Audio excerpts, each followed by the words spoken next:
ചെങ്കടലിൽ തുടർച്ചയായി ഭാരതീയ കപ്പലുകൾക്ക് നേരെയുണ്ടാകുന്ന ആക്രമണങ്ങളെ അപലപിച്ച് കേന്ദ്ര സർക്കാർ. ഭാരതീയ നാവികരുടെ ജീവനും കപ്പലുകളുടെ സുരക്ഷ ഉറപ്പാക്കാനും വിദേശകാര്യ മന്ത്രാലയവും നാവികസേനയും അടിയന്തര നടപടികളാണ് ആരംഭിച്ചിട്ടുള്ളത്. നിരപരാധികളായ നാവികർക്ക് നേരെ നടക്കുന്ന ഇത്തരം ഭീകരാക്രമണങ്ങൾ അംഗീകരിക്കാനാകില്ല എന്നും വിദേശകാര്യ മന്ത്രാലയം അറിയിച്ചു. ആഗോള വാണിജ്യ പാതയായ ചെങ്കടലിൽ വീണ്ടും ഭീതിയുടെയും പ്രകോപനത്തിൻ്റെയും നിമിഷങ്ങളാണ് കടന്നു വരുന്നത്. ഭാരതീയ ചരക്ക് കപ്പലായ MSV ഫൈസ് നൂറെ ഒലിയെ ആക്രമിച്ചത് രാജ്യത്തിൻ്റെ വലിയ പ്രതിഷേധങ്ങൾക്കിടയാക്കി. സ്ഫോടനത്തിന് പിന്നാലെ നിയന്ത്രണം വിട്ട കപ്പൽ പൂർണ്ണമായും സമുദ്രത്തിൽ മുങ്ങിത്താണു. കപ്പൽ മുങ്ങുന്നതിനിടെ ജീവനക്കാർ നൽകിയ അടിയന്തര സന്ദേശം സ്വീകരിച്ച് യമൻ കോസ്റ്റ് ഗാർഡ് അതിവേഗം രക്ഷാപ്രവർത്തനത്തിനെത്തി.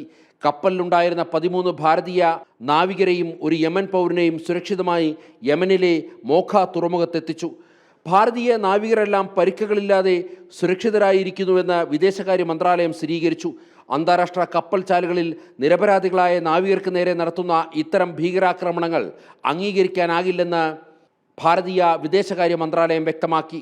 മേഖലയിൽ ഭാരതീയ കപ്പലുകളുടെയും സെയിലർമാരുടെയും സംരക്ഷണം ഉറപ്പാക്കാൻ ഭാരതീയ നാവികസേനയും കോസ്റ്റ് ഗാർഡും നിരീക്ഷണം ശക്തമാക്കിയിട്ടുണ്ട്. യമനിലെ ഭാരതീയ എംബസി വഴി നാവികരെ എത്രയും വേഗം നാട്ടിലെത്തിക്കുവാനുള്ള നയതന്ത്ര നടപടികൾ ഊർജിതമായി പുരോഗമിക്കുകയാണ്. ജനം, ഡൽഹി.